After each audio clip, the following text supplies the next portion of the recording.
Last week I made a video about the importance of trying, but I didn't get into the specifics of exactly what I'm doing to try. So today I'm going to talk about that. I'll be starting with a few things that I've tried in the past and am not doing anymore, either because they only worked for a little while or never worked at all. Then I'll get into what I'm trying literally every day, like right now. All of them, though, I'll be rating on a scale of 1 to 5. 1 being a waste of time, actively made my life and routines worse, and 5 being perfect, I will recommend these to anybody, even if I don't do them anymore. I'm a neurodivergent and disabled artist and writer, so while some of these might be a little bit specific to me, I'm hoping it can still give you some good ideas no matter who you are or what you do. Alright, let's get started. 1. The Pomodoro Technique. This is fine. If you didn't know, the Pomodoro Technique is a method for focusing wherein you set a 25-minute timer, focus for that 25 minutes, take a 5-minute break, and then do that on loop with the occasional 15 to 30-minute break in there for going outside or eating lunch. Sometimes it works, but oftentimes I sit there and watch the timer count down and then start working again as soon as I'm supposed to start a break, making it all feel a bit useless. I'm also just a little jaded and tired of the internet suggesting that this is the cure for anyone who struggles with focus for any reason, so it loses another point for that. 3 out of 5. 2. Scheduling creative time. You know, schedule hours like it's a normal job. But it's not a normal job, and there isn't anyone enforcing those hours or paying me for them. And if it goes even a minute past the time I'm supposed to start, I need to wait until the next nice looking time, like 8:15 or 8:30, for example, which is ridiculous, I know, but that just wastes more time, or I end up getting distracted by morning stomach pains or, God forbid, a migraine, and then it all sort of goes to shit and I feel like a failure for not being able to stick with it. This did work for a while, and I'm not saying you shouldn't try, but for me and where I'm at right now, it's a 2 out of 5. 3. Draw every day. Too vague. 2 out of 5. 4. Journaling. And my mortal enemy, bullet journaling. Alright, so this is the first one that sucks more because of chronic pain and less because it doesn't work. Journaling does work, at least a little. It doesn't fix things, but it can take the edge off whatever you're feeling or going through. One of my friends described it as like taking off a layer in a hot room. It doesn't fix the problem and you're probably still hot, but it's a little more manageable. I prefer writing by hand, and I think it's more effective that way. But because my joints refuse to produce enough collagen, I often can't write or draw for more than a few minutes without my hand and wrist aching. I'd like to try journaling again, but for now it's still on this list. 4 out of 5. Bullet journaling, 1 out of 5. 5. Taking Adderall. Adderall XR, or extended release to be specific. I'd like to preface this by saying I'm not a doctor, this is just my experience. I took Adderall legally, it was prescribed, during my last year or so of college. I actually vividly remember the first time I took it. Looking at the spine of a book, reading each letter one by one, and not feeling like my brain was going to explode. It was awesome. And it did end up helping me a lot, not just with homework and school things, but with emotional regulation and managing my feelings. Things weren't all good though. It hurt my stomach and suppressed my appetite, and food is one of my greatest joys and most consistent forms of dopamine, so that sucked. And it made me anxious in a lot of new and different ways, so that also wasn't ideal.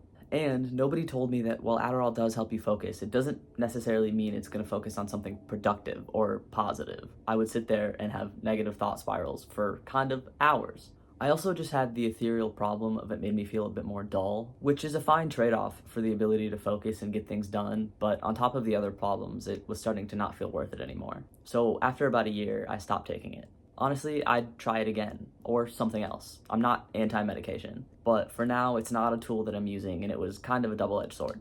3 out of 5. 1. Focus Friend by Hank Green. This is not sponsored. I'm not even monetized on YouTube yet, but I like this app.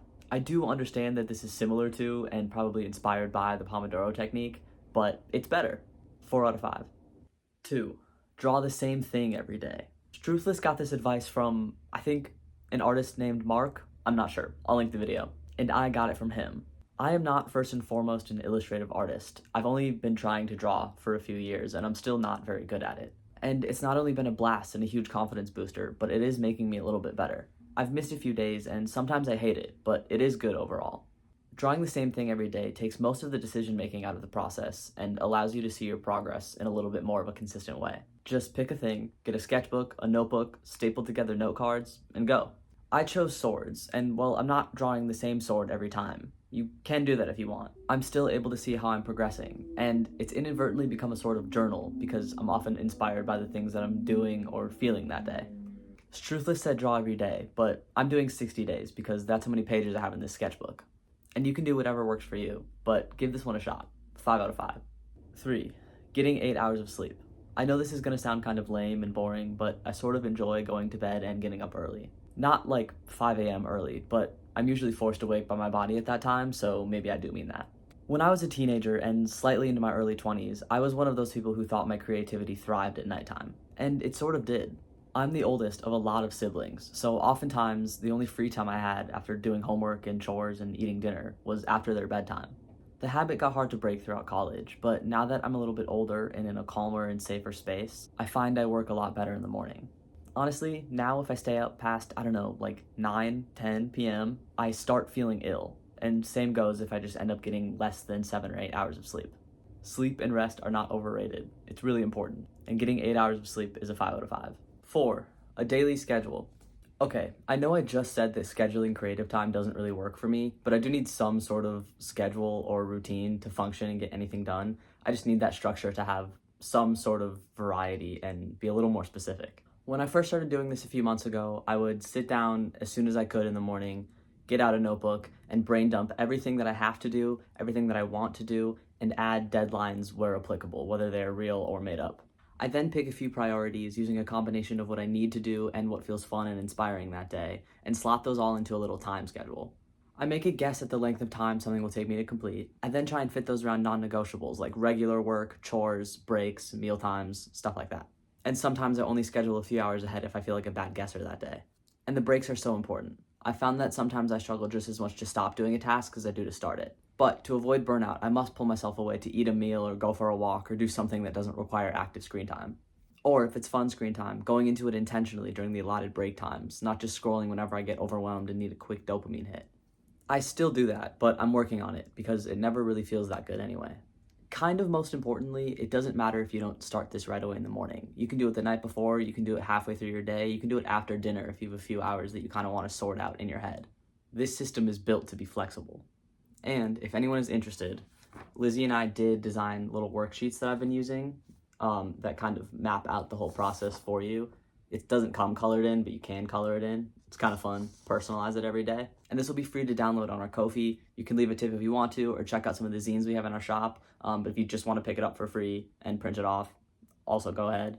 Overall, there are good and bad days with this for me, but it's something I'm going to keep trying, and I'm trying right now. So overall, I don't know, like 3.75 out of 5. And finally, 5. The 70% rule, or done is better than perfect. Truthless, Wheezy Waiter, any self-help book.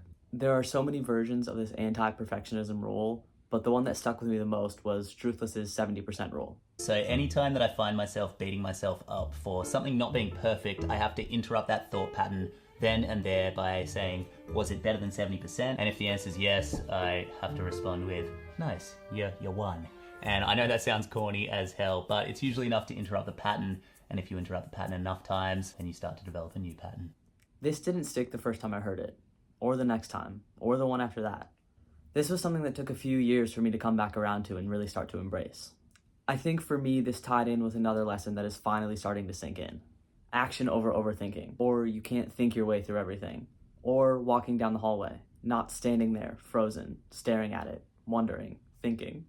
I do too much thinking, and if I was still operating the way I had been a mere few months ago, I don't think I'd have any YouTube videos up, any zines made, or have gone to any art events this year. None of what I do is perfect. I don't have the time, equipment, or experience to make them as such, and I'm finally internalizing the fact that I can't just wait until I get better. I'll get better by doing it. Yeah, no, I totally relate to that too. I feel like I've been guilty in the past of getting the juice out of planning and not doing the thing, and it's like I'm squeezing and I'm getting little pieces of juice, but I'm not ever actually getting lemonade by making the thing. Yes. Another dumb thing I said on this podcast recently was like, if you wanted to learn if you like grapes or not, you could research grapes, you could talk about grapes, you could look at pictures of grapes, but you probably should just eat a grape. That's a great 100%. Like with this video, with all of these, there's always more I want to say or get across, or maybe these weren't the right 5 things to talk about. Maybe there were more poignant ones that made more sense. And maybe because I don't have a good microphone setup, and maybe because I don't have a good microphone setup, and maybe because I don't have a good microphone setup and I'm too awkward on camera, it's not even worth trying. But I think for me and where I'm at right now, they're at least 70% or close to it. And again, done is better than perfect, and you're never going to feel ready. The 70% rule is a 5 out of 5. I think what I'm learning is that a lot of the things that work for me are just variations of classic methods and advice, just a little more tailored to me specifically.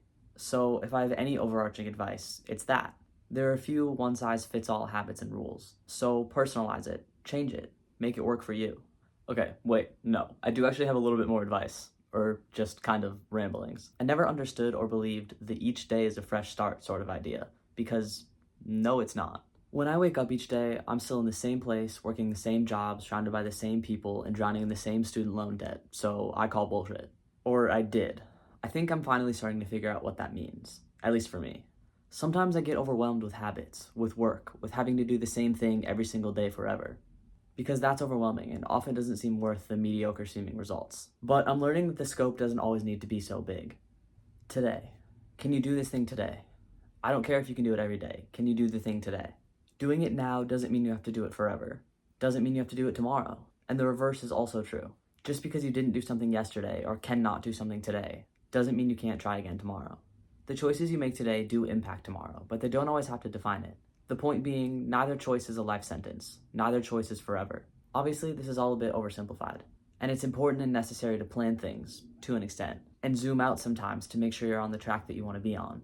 But if thinking about that track constantly is only going to overwhelm you, try keeping things small. 1 day, 1 hour at a time. Thank you so much for watching. Once again, we've got these worksheets available for free on our Ko-fi. Go ahead and download them, use them if you want to. That would be awesome. Let me know some things that you're doing to try. I'd love to hear them and try them myself, if applicable. And I hope you're doing all right. Oh, like, comment, subscribe, comment nice things. Follow us on, probably just Tumblr. Again, we have an Instagram. I don't like Instagram. Cool. Thanks. Have a great day.